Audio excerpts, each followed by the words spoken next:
championship belt, the guy that held it the most ever. Mm-hmm. Here we are with Raven. What's up, fellas? What's going on, man? Awesome. So let's just get right into it. First of all, we, like you said, we have an absolute legend here, a hardcore icon. My first question to you was, how do you go about becoming a hardcore icon? Is that something planned? Was it your style? You knew you wanted to go more hardcore? It just naturally happened? Just naturally happened. I just found that the more weapons I had at my disposal, the more creative I could be.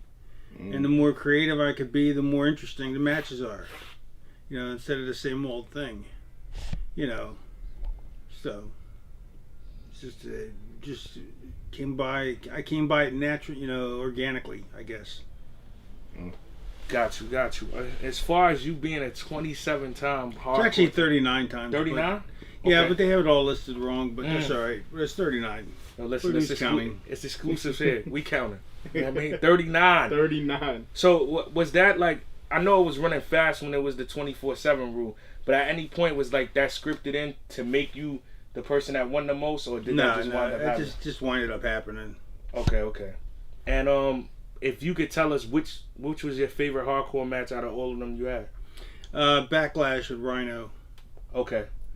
That was. I think that was one of the best hardcore matches there's ever been, easily. So coming from, because a lot of like somebody like myself, until later on when I got older, I always thought your career started in ECW. And when I did my research, it started in WCW. No, it started way before that. A couple of years before that, even. I started in '87. I went to Larry Sharp's Monster Factory, and then I went into the territory system, and started in Memphis. Okay. Went to Florida Championship Wrestling. Then I went to Vancouver for Al Tomko for British Columbia Professional Wrestling, or whatever it's called. Then I went to Portland Wrestling for 2 years. That's really where I learned how to work. And then I went to WCW. Okay. And where in that like journey did hardcore wrestling get introduced to you? ECW. When you got to ECW? Yeah. Mm-hmm. So being with that, right? Because it was a known thing to say, you know, ECW is separated from all the other brands in terms of, because a lot of people had the stigma, oh, wrestling's fake, but when it came to ECW, it was Extreme Championship Wrestling for a reason, because you guys went the extra mile. What was one of the most drastic things you had to do over there, like in terms of that time period of just setting the bar of, this is why we're separated from the other two main brands, even though it was companies all around the world? Well, I just was more creative, I think. You know, it's a matter of who can make the most interesting stuff, you know, and who can make it the most believable. You know, it doesn't matter what they think of anybody else's match. If you can make them believe your stuff's real, then you got something going. And, you know, people believed that I was a real dick. And I kind of was, but that's beside the point, you know, but...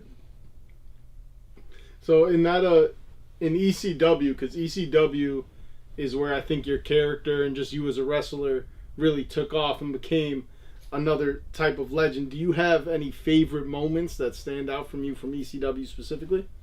Because I've got one that I know of that. What's that? That's when you crucified Sandman. That's the one. That's the one everyone knows about. What went into that moment? Like, was there ever a moment where you were like, maybe this is too far even for ECW? It wasn't too. Even if it was too far, which it wasn't. When you're the Extreme promotion, you don't apologize. That was a bad call, but you know, that's well-known history. I don't want to rehash it, but you know, it's one of those things. You know, you can't, if you're the Extreme company, you can't apologize no matter how wrong you are. But we weren't wrong. I mean, it got the right reaction. I was in the ring, so I know. Yeah.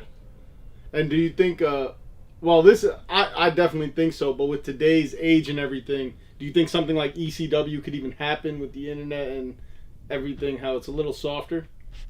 Yeah, I don't know. I mean, I think it was just the right thing at the right time when wrestling was getting, you know, cookie cutter, and it was so two-dimensional, and the characters were like, let's make a guy a Duke the Dumpster Drozy, you know. I mean, no offense to him, let's make a guy on hockey goon. You know what I mean? It was just grasping at stuff, and people would, and named guys wouldn't lose matches.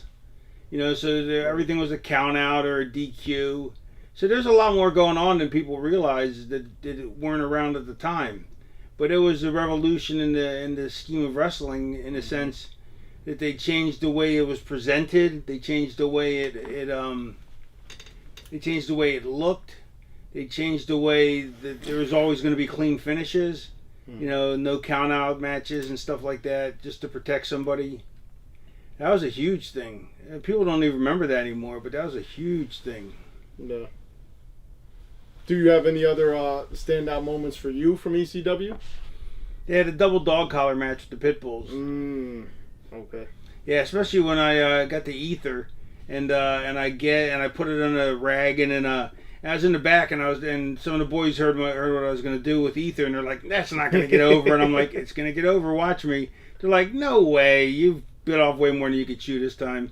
And I got out there, and as soon as I poured it, the whole audience could smell it because it's such a distinctive scent that even if you didn't know what it smelled like, which nobody does, you knew that's what it was. And you saw what I was doing, and you knew when you smell ether, you know it's ether. And I actually put it on the Pitbull's Pitbull number 2's face. I actually had it held too tight, and he actually I knocked him unconscious for a minute, for 30 seconds. So when you were saying the more weapons you have makes you more creative on what you can do, you're infamous for pulling up with the shopping cart. Yeah. How did the shopping cart actually come about? I hated watching people go under the ring to pull stuff out and throw it up in the ring. Because why would it be under the ring unless it was something that was supposed to be there, and then to find a way to introduce it, I thought, well, that's a pain in the ass. I'll just bring it out with me. That way I'll have what I need to use. So all I got to do is have it, so I don't have to waste time in the match going to find the props. The props are right there.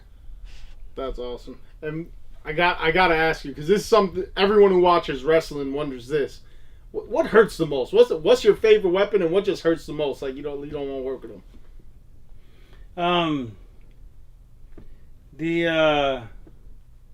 You don't want to get hit with getting hit with a kendo stick is brutal, especially if it's not loosened up enough. If it's not loose, it's really stiff. It's brutal. I hate getting hit with that thing. But I took enough of them that that I can say that I never needed to take any more after I took as many as I did. Right. And what's your favorite weapon to hit someone with? It probably changed. It all depends what kind of mood I'm in. Like one of my favorite things we ever did was it was Dreamer's idea. He had Beulah. We did a double down, and then I got up first. And as I'm getting up, while we're down, Beulah Dreamer's ankle is hanging over the apron, so Beulah tapes a frying pan to it. And then as we stand up, I get up, I go to pick him up. He knocks my hands away, kicks me, goes to kick me, but I catch it. And then he enzigures me with the leg with the frying pan on it. They're so creative. Is there any? But if you really think about it, it doesn't make a lot of sense because you have a frying pan taped to your ankle. Why would you kick the guy with the other leg first? But nobody's gonna see that. Nobody's gonna think of that except me. But because it actually makes more sense to kick him with the leg with the ankle, put it on it. But obviously he knew I was going to catch it so that he could hit me with the enziguri, which is a more interesting looking move than just a kick. Yeah. Just at that time period, because growing up as we're kids watching the Attitude Era, watching ECW, the wrestling business at that time. What was wrestling like back then? Like just the environment of like the locker room, going to the ring, the matches, the world at the time. Because that's just like, now when you look back at it, it's just such a pivotal time that just seems like can never, sometimes they say you could recreate history. It doesn't seem like that will ever be created again. Mm-hmm. Yeah, I don't know. I don't really follow wrestling anymore, so so I don't really know what's going on now. But it's not lit. Yeah. But yeah, Yeah, no, it was the right time and the right place, with the right people. Yeah. The invasion, like that storyline. That's when I stopped watching it. When I stopped watching wrestling, when WWE did the invasion angle with the alliance, Yeah. and used none of us, I'm like, I'm done watching. And I stopped watching wrestling. Then that was 20 plus years ago, and I haven't watched it since. Yeah, that was the next question I was gonna get to is why would that be the case when you guys were like pivotal people from the other respective companies going into it? Who knows? I mean, there's a million theories, but basically, Vince didn't he wanted to bury ECW because he didn't like ECW being chanted at his shows, and he couldn't control that, so he wanted to make sure he buried it. So that's part of it. Part of it was when Buff and Booker went out and had that stinker of a match. Yeah. That Vince just right away threw his hands up in the air and said, "That's it. We're not doing anything with them." So it was a couple of things. But those are the two main things, I think. Gotcha. I wanted to ask you, is there any in-ring moments that maybe don't include you directly, that you were watching a match, like a spot or something, that you were like, that is insane, that maybe even inspired something you would do later, just a moment that you really like? Yeah, when Elix Skipper walked the top of the 10 or 15 foot cage, it was like a legit 10 foot cage, so it was like 15 feet off the ground, which would mean his head's about 20 feet off the ground. And he walked in the top of the cage, and then Frankensteiner Daniels, but it wasn't the finish. It was the most impressive move ever in wrestling, and it wasn't the finish, and that's why nobody remembers it. Oh man, you have a pretty infamous moment too, where you were cutting a promo. I believe this is at ECW, and a fan, the WCW, at WCW, and a fan runs into grabbed me by the hair. It was weird because earlier that day, I mean, like, no one had ever attacked me in the corner because I made sure that nobody did. I was going to save it. And so me and Canyon were in an angle, and so we decided, I brought up to him that day, I said, you know what, we ought to have you attack me in the corner.